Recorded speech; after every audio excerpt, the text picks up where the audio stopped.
A maioria das pessoas lembra do dia 1º de maio de 1994, data da morte de Ayrton Senna. Foi um momento que comoveu o Brasil inteiro e grande parte do mundo. Sendo considerado por muitos como o maior ídolo da história brasileira, Ayrton Senna com certeza tem muito a nos ensinar sobre características importantes que devemos buscar na nossa jornada. Hoje trarei 8 ensinamentos presentes em citações e momentos marcantes desse eterno personagem. Mas afinal, por que Ayrton Senna é ídolo até hoje? E mesmo não tendo filhos, deixou uma herança de garra e disciplina para cada brasileiro. Tendo em vista que sua carreira terminou precocemente quando tinha apenas 34 anos, como ele conseguiu transcender as décadas e ser referência até para os mais jovens que não tiveram o privilégio de vê-lo em ação. Olá, Ser em Desenvolvimento, espero que esteja bem. Nosso canal tem como missão agregar valor na sua vida. E se essa é a sua primeira vez por aqui, não esquece de se inscrever e ativar o sininho para ser notificado dos novos vídeos. E se esse tipo de conteúdo vai ao encontro de suas expectativas, não esquece de deixar um legalzinho aqui embaixo. Fazemos esse vídeo com muita dedicação. Levamos horas para produzir tudo. E esse seu simples gesto, que pode ser feito em segundos, colabora com o nosso projeto de levar conhecimento ao maior número de pessoas possíveis. Paulista, nasceu em 21 de março de 1960 e começou a conviver com o mundo do automobilismo ainda pequeno, incentivado pelo seu pai, o Sr. Milton. Aos 9 anos, dirigia jipes e aos 13 estava competindo oficialmente. Em 1977, ganhou pela primeira vez. Seu início na Fórmula 1 foi na equipe Toleman, em 1984, e já na terceira corrida do Grande Prêmio da África do Sul marcou seu primeiro ponto. Ao longo de sua carreira, na principal categoria de automobilismo, Ayrton Senna obteve a marca de 161 grandes prêmios, 65 pole positions, 41 vitórias e sendo 3 vezes campeão da Fórmula 1 nos anos de 1988, 1990 e 1991. Senna tem seu nome eternizado nos corações e mentes de muitos brasileiros. Ele conseguiu trazer alegria para um povo sofrido que vivia tempos complexos. As manhãs dos domingos eram um alento para grande parte do nosso país. Então vamos aos fatos. Há um grande desejo em mim de sempre melhorar.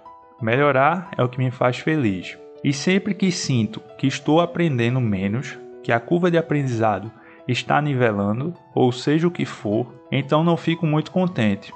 E isso se aplica não só profissionalmente, como piloto, mas como pessoa. As vitórias de Senna são fundamentadas por muita dedicação e disciplina.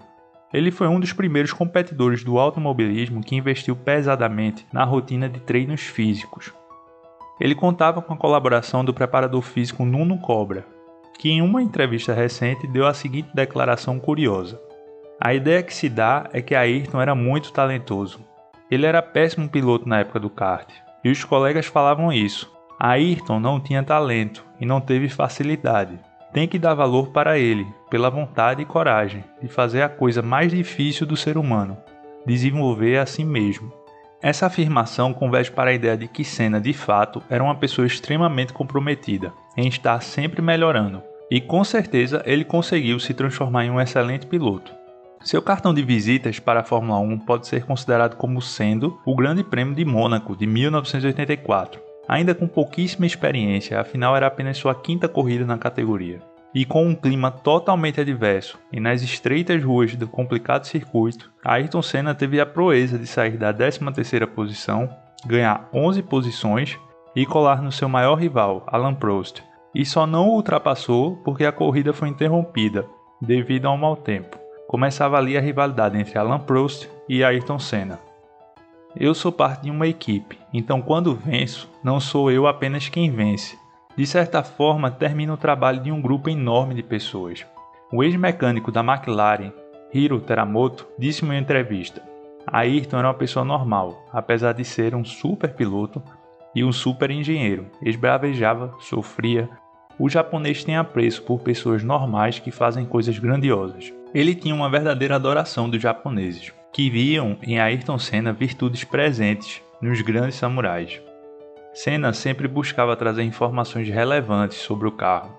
Ele reconhecia o grande poder que cada membro de sua equipe tinha na vitória. Não se comportava como uma estrela, assumiu o papel de parte de um todo.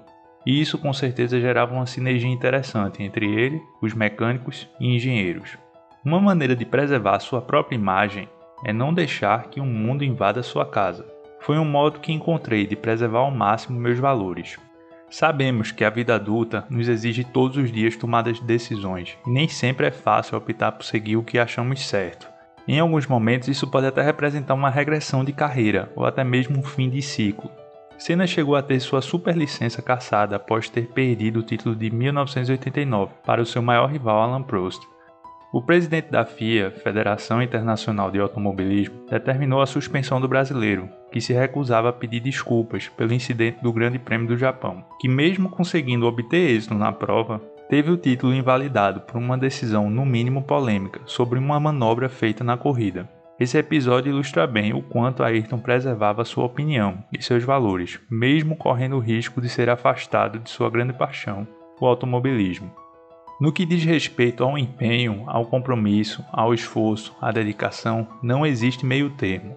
Ou você faz uma coisa bem feita ou não faz. Senna tem inúmeros eventos que corroboram com essa frase. No GP do Brasil de 1991, ele conquistou sua primeira vitória em casa, terminando a corrida com o carro totalmente desgastado e com apenas uma marcha. Na ocasião ele disse, faltando 8 voltas para o final, a única marcha que entrou foi a sexta. Quando eu tentava mudar, entrava o ponto morto. Coloquei a sexta e fui em sexta as 7 voltas que faltavam. Na reta tudo bem, mas nas curvas lentas era quase impossível guiar o carro. O esforço que eu tinha de fazer para segurar o volante era maior ainda porque o motor empurrava o carro para fora das curvas lentas. Além desse problema, o motor ficava com uma rotação muito baixa. Não tinha potência. Essa vitória épica foi com certeza motivo de muito orgulho para todos os brasileiros. Não sei dirigir de outra maneira que não seja arriscada. Quando tiver de ultrapassar, vou ultrapassar mesmo. Cada piloto tem o seu limite, o meu é um pouco acima dos outros. No GP da Europa de 1993, mesmo não tendo o melhor carro, Senna deu mais uma prova que era capaz. Realizou a melhor volta do século para muitos especialistas. Na pequena cidade de Donington, da Inglaterra, há uma placa em homenagem àquele domingo de Páscoa, que empolgou milhares de fãs do esporte. E Ayrton sintetizou a volta dada da seguinte forma. Chovia muito, larguei em quarto, mas a primeira volta foi um tiro psicológico na concorrência. Fui espremido pelo Schumacher. Tive que colocar 2 rodas fora da pista. Passei o alemão antes da primeira curva e mergulhei a caça de Damon Hill. Passei o inglês na freada. A próxima vítima era o Prost.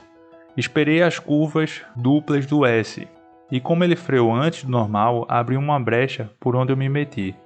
Se cheguei onde cheguei e consegui fazer tudo o que fiz, foi porque tive a oportunidade de crescer bem, num ambiente familiar, de viver bem, sem problemas econômicos, e de ser orientado no caminho certo, nos momentos decisivos da minha vida. Outra característica singular de Senna que destoava do mundo megalomaníaco da Fórmula 1 no qual estava inserido era a humildade. O ex-treinador de Ayrton disse em uma entrevista: a personalidade dele tinha 2 lados. De um lado, ele era muito competitivo, sempre levando tudo ao limite e tirando o melhor de todo mundo ao redor dele. Ele esperava muito dele mesmo e de todos ao redor. É por isso que eu me sinto privilegiado. E por outro lado, tive 7 anos fantásticos, porque ele era muito humilde, uma pessoa muito boa. Essa marca dele foi vivenciada por todos os seus colaboradores. A simplicidade e a maneira com a qual tratava a vida, com certeza é mais um aspecto que justifica toda a idolatria conquistada no Brasil, e até no mundo. Para muitos pilotos, ele foi o melhor exemplo. Hamilton, o maior piloto da atualidade, disse sobre Senna: meu herói de infância, me inspirou pela maneira como ele pilotava, as cores do seu capacete, a paixão com que ele falava de suas vitórias. Ele enfrentou sozinho um sistema que nem sempre foi gentil com ele, algo que eu também experimentei em minha carreira, embora por razões diferentes.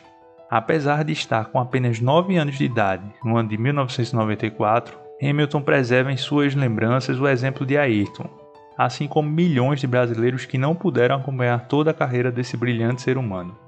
Seja você quem for, seja qual for a posição social que você tenha na vida, a mais alta ou a mais baixa, tenha sempre como meta muita força, muita determinação e sempre faça tudo com muito amor e muita fé em Deus, que um dia você chega lá, de alguma maneira você chega lá. Senna sempre separava um tempo para trazer esperança para o Brasil. Usava com orgulho as cores de nossa bandeira em seus capacetes. Vale lembrar que naquela época, nosso país estava passando por fatos extremamente conturbados. Inflação na casa dos impressionantes 1.700%, confisco de poupança, entre outras coisas. Um ex-jardineiro de Ayrton Senna, em uma entrevista para uma rede de televisão, alegou que nunca conheceu ninguém tão humilde e que ele estava sempre disponível para atender os menos favorecidos. Com certeza, o amor de Ayrton Senna pelos brasileiros transborda para além do esporte. Mesmo aos poucos interessados em Fórmula 1 acordavam de madrugada para curtir e torcer por suas vitórias. Era como se todo o país vencesse junto. Cacá Bueno, filho de Galvão Bueno, disse em um evento que relembrou Senna após 25 anos de seu falecimento: "Para mim, ele era uma referência, um exemplo de trabalho, dedicação e amor ao que se faz. O Ayrton Senna significava tudo isso. E o brasileiro entendia isso. Alguns demoraram a entender, mas acordavam todo domingo de manhã para ver o Brasil vencer. Ayrton era o Brasil que dava certo no domingo de manhã.